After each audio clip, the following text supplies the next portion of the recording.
جب قرآن و حدیث کو اسٹڈی کرنے کی کوشش کی تو پتہ چلا کہ ایک بھی نشانی قیامت کی، ایک بھی نشانی جو بتائی گئی ہے علامات صغریٰ وہ باقی نہیں ہے، ساری کی ساری ہو چکی ہیں۔ اگر کسی کو کسی اسپیسیفک نشانی کے بارے میں کوشچن ہے تو مجھے بھی بتائیں۔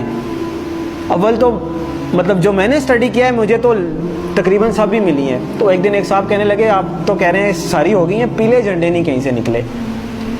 تو میں نے کہا پیلے جھنڈے تو وہ رابعہ ابھی نکلے تھے مصر میں، جب صدر مرسی کی حکومت انہوں نے گرائی تھی تو وہاں پہ پیلے جھنڈے رابعہ کا نشان انہوں نے بنایا تھا اور بڑی احتجاج کی تھی، وہاں سے پیلے جھنڈے نکلے تھے۔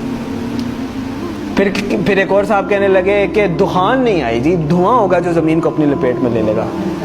میں نے بتایا کہ دخان تو اللہ واللہ عالم، ہم عقل کل نہیں ہیں، لیکن دیکھیں ہم نے تو وہ دیکھنا ہے کہ جو ہماری سمجھ میں بات آتی ہے۔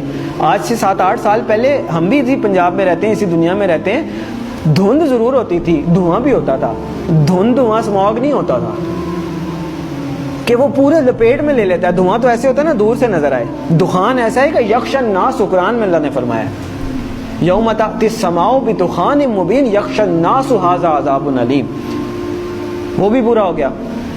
پھر کیا رہ گیا؟ پھر انہوں نے کہا عربوں میں شرک آ جائے گا، وہ تو نہیں آیا۔ تو میں نے کہا میں بھی سوچتا تھا نہیں آیا، بلکہ جب میں یہ حدیث پڑھ رہا تھا تو میرے ذہن میں یہ تھا کہ پتہ نہیں عربوں میں شرک پتہ نہیں کب آئے گا۔ سب سے زیادہ قرآن حدیث وہاں پڑھا جاتا ہے، حرمین شریفین وہاں پہ ہیں، عبادات وہاں پہ ہوتی ہیں، مساجد رمضان میں وہاں بھری ہوئی ہوتی ہیں، تو پتہ نہیں کب ہوگا۔ اتفاق کی بات ہے کہ میرا نہیں خیال کہ ہفتہ گزرا ہوگا یا کچھ، تو وہ خبر آئی کہ وہ انہوں نے UAE میں مندر بنایا ہے اتنا بڑا، اور باقاعدہ نعوذ باللہ اس کی پوجا کر کے انہوں نے اس کی افتتاح کیا۔ عجیب لگا کہ اتنی جلدی کہ جب آپ حدیث پڑھتے ہیں تو آپ کو لگتا ہے کہ عربوں میں شرک لوٹ آئے گا، پتہ نہیں، یہ تو بہت ہی مشکل بات لگتی ہے۔ اور ہم نے مطلب ایک ہوتا ہے سالوں گزر جائیں پھر بھی بات ہے، وہ ادھر پڑا ادھر وہ بات ہوگی۔ تو ایک بھی نشانی مجھے نہیں ملی، اگر کسی صاحب کو ملی ہے تو مجھے بھی بتائیں۔ اس کا مطلب ہے علامات صغریٰ ساری پوری ہو گئی ہیں، اب علامات کبریٰ کا وقت ہے۔ پہلی علامات کبریٰ میں سے پہلی کیا ہے؟ امام المہدی کا ظہور پہلی علامات کبریٰ میں سے پہلی بڑی نشانی ہے۔ دوسری ہے دجال کا ظہور،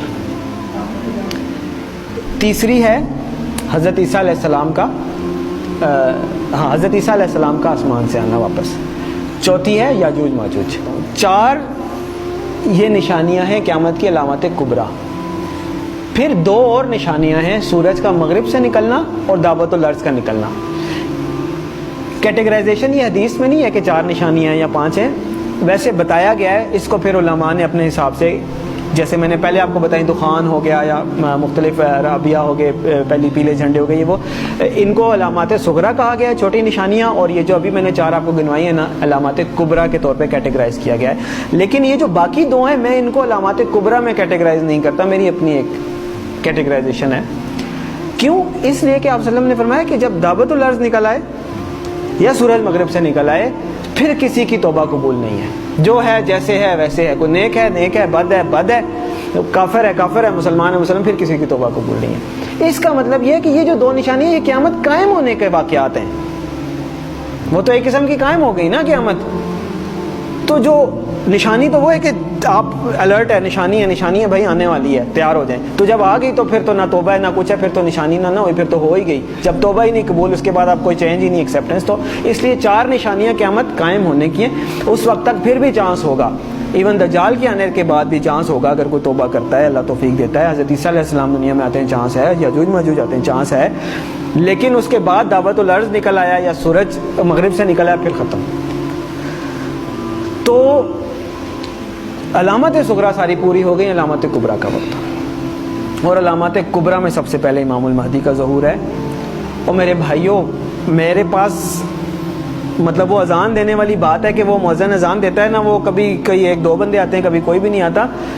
میرے بس میں نہیں ہے کہ میں چیخ کے بولوں کدھر سو رہے ہو، کدھر جا رہے ہو، اور نکل آؤ روٹی کپڑا مکان سے، اور میری جاب، میری گاڑی، میرا بچہ، میرا پلاٹ، نہیں۔ اور پتہ نہیں قیامت میں نے آپ لوگوں کو حدیث سنائی ہے، آنکھیں کھولیں، اور پتہ نہیں قیامت میں کتنے سال رہ گئے، شاید ہم پتہ نہیں اگلی جنریشن آئے بھی کہ نہ آئے۔ اور بعض لوگ کہتے ہیں پتہ نہیں پاگل ہے، سب کو ایسے لگتا تھا قیامت آنے والی ہے۔ نہیں، حدیث میں آپ صلی اللہ علیہ وسلم نے فرمایا کہ میں اللہ سے امید کرتا ہوں کہ میری امت کو آدھے دن کا وقت تو دے ہی دے گا اللہ تعالیٰ. تو صحابہ نے فرمایا آدھے دن سے کیا مراد ہے؟ تو آپ صلی اللہ علیہ وسلم نے فرمایا 500 سال. اور یہ قرآن سے بھی ثابت ہے کہ اللہ کے ہاں ایک دن ہمارے 1000 دنوں کے برابر ہوتا ہے. تو علامہ سیوطی بہت بڑے حدیث کے مفسر گزرے ہیں. میں لوگ کہتے ہیں آپ علامہ سیوطی کے اس پہ کیوں جا رہے ہیں؟ مطلب جو مفسرین گزر چکے ہیں حدیث کے انٹرپریٹیشن دے چکے ہیں, اب میں نے نئی تو نہیں دینی, اللہ معاف کرے. تو علامہ سیوطی رحمۃ اللہ علیہ نے اس کی انٹرپریٹیشن میں لکھا ہے کہ اس کا مطلب ہے کہ ایک دن کے بعد 1.5 دن, یعنی کہ پچھلی امتوں کو کسی کو 1 دن ملا, کسی کو آدھا دن ملا, کسی اس طرح, یعنی کسی کی عمر 1000 سال ہوئی, کسی کی 500 سال, مختلف. تو انہوں نے اپنے حساب سے بتایا کہ اس کا مطلب ہے 1 دن کے بعد آدھا دن اس امت کے لیے. یعنی باقیوں کو اگر 1 دن ملا ہے تو اللہ تعالیٰ اس امت کو آدھا دن مزید دے دے گا, باقیوں سے زیادہ تھوڑی سی مہلت دے دے گا. تو 1500 سال ہجری. او بھائی کدھر بیٹھے ہیں ہم؟ 1443 ہی ہے نا. تو گنتی کا حساب لگا لیں, 60 سال پورے نہیں رہتے. میں نہیں کہہ رہا. تو اس کا مطلب یہ ہے کہ تھوڑا سا, میں یہ نہیں کہہ رہا کہ 60 سال میں ہی آ جائے گی, یعنی اللہ تعالیٰ نے اگر آدھے دن کی مہلت دینی ہے, اللہ کی مرضی, تھوڑا بہت آگے پیچھے بھی ہو سکتا ہے. لیکن سمجھنے کی بات ہے کہ ہم بالکل ایج پہ کھڑے ہیں, گرنے لگے نیچے, اور دیکھ پیچھے جا رہے ہیں, دیکھ پیچھے جا رہے ہیں.